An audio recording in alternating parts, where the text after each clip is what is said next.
করে এসেছে তারা ধীরে ধীরে যাবেন, তারা প্রতিকৃতিতে মালা দেবেন, মোমবাতি জ্বালাবেন, কেউ কেউ হয়তো প্রতিকৃতিতে জড়িয়ে ধরে একটু কাঁদবেন। আমাদের সে সুযোগ দেওয়া হলো না। আমরা হাসপাতালে কোনো বিশৃঙ্খলা চাই না, তাই পুলিশ সূচনা দেওয়া সত্ত্বেও আমরা হাসপাতালের গেট ছেড়ে দূরে দাঁড়িয়ে আছি। আমাদের প্রতিনিধি হিসেবে ডাক্তার পুণ্যব্রত গুণ এবং মনীষা আদব অভয়া মঞ্চের দুই প্রতিনিধি গিয়ে আজকে প্রতিকৃতিতে মালা দেবেন এবং মোমবাতি জ্বালিয়ে তারা ফিরবেন। আমরা সে সময় অবধি অপেক্ষা করব, তারপর আমরা আমাদের বাড়িতে এলাকায় ফিরে যাব। আপনাদের কি অনুমতি ছিল না? আমরা বারে বারে দেখেছি আমাদের প্রতিবাদী আন্দোলনকে বিভিন্নভাবে আটকাবার চেষ্টা হয়েছে। তারই আরেকটি সর্বশেষ নিদর্শন হলো আরজিকর মেডিকেল কলেজের এই গেট আটকে রাখা।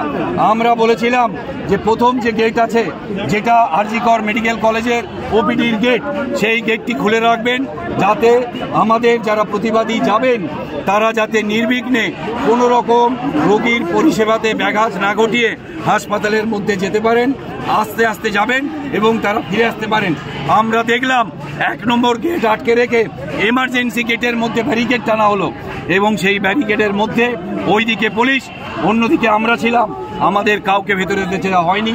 আমরা বিশৃঙ্খলা এড়াবার জন্য গেট থেকে সরে এসেছি এবং অ্যাম্বুলেন্স বা রোগীদের যাতায়াতের রাস্তা আমরা করে রেখেছি।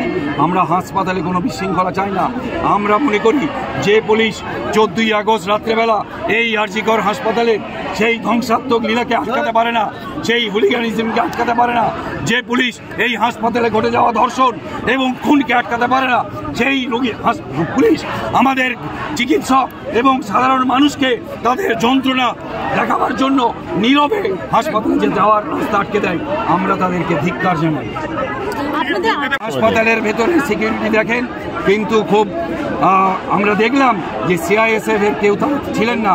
এখানে একমাত্র কলকাতা পুলিশের আধিকারিকরা তারা গেট আটকে দাঁড়িয়েছিলেন। আমরা জানি না সিআইএসএফ এবং কলকাতা পুলিশের মধ্যে কি আলোচনা হয়েছে। আমরা কিন্তু গত 2 দিন ধরে এই বিষয়ে বারবার আলোচনা করেছি। আমাদের জুনিয়র চিকিৎসক যারা হাসপাতালের ভেতরে আছেন, আর এই আরজিকর হাসপাতালের চিকিৎসকেরা তারা আলোচনা করেছেন, কিন্তু তাদের কথাতেও কোনো কাজ হয়নি, আমাদেরকে যেতে দেওয়া হয়নি। আপনার পূর্ব ঘোষিত কর্মসূচি ছিল, এটা পূর্ব ঘোষিত কর্মসূচিকে বাতিল করে দিল পুলিশ। ইতিমধ্যেই ঘোষিত শুধু না, আমরা জানিয়েছিলাম যে আমরা এই কর্মসূচি পালন করব শান্তিপূর্ণভাবে। আমরা কোনো ফেস্টুন, কোনো ব্যানার, কোনো রকমের কোনো স্লোগান ছাড়া আমরা হাসপাতালে নীরবে একে একে যাব, ধীরে ধীরে যাব এবং প্রতিকৃতিতে মালা বা মোমবাতি বা কেউ হয়তো তাকে প্রতিকৃতিতে জড়িয়ে ধরে একটু কাঁদবেন করে আমরা ফিরে আসতাম। সেটা আমাদের করতে দেওয়া হলো না। আমরা যন্ত্রণাবিদ্ধ, কিন্তু আমাদের প্রতিনিধি হিসেবে আশা করি ডক্টর পুণ্যব্রত গুণ এবং মনীষা আদবকে যেতে দেওয়া হবে এবং তারা যাবেন। তারা আমাদের প্রতিনিধি হিসেবে, আমরা অভয়ার পরিবার, আমাদের প্রতিনিধি হিসেবে আমাদের পরিবারের লোক একজনও যদি এটা করতে পারে, আমরা অন্তত একটু আমাদের কষ্টটা কম নিয়ে আমরা বাড়ি ফিরব। যেহেতু মিছিলটা অনেক বড় হয়েছে, অনেক মানুষ এসছেন, আমরা ভেবেছিলাম এই মিছিল ধীরে ধীরে আরজিকর হাসপাতালের একটি গেট দিয়ে ঢুকবে, আরেক গেট দিয়ে বেরিয়ে যাবে। যেহেতু সেটা করতে দেওয়া হলো না, তাই মিছিলের যারা আমাদের প্রতিবাদকারী, পুলিশই এই রাস্তা অবরোধ তৈরি করলো, পুলিশ রাস্তা আটকাতে বাধ্য করলো। আমরা রাস্তা আটকাইনি, আমরা রাস্তায় দাঁড়িয়ে আছি।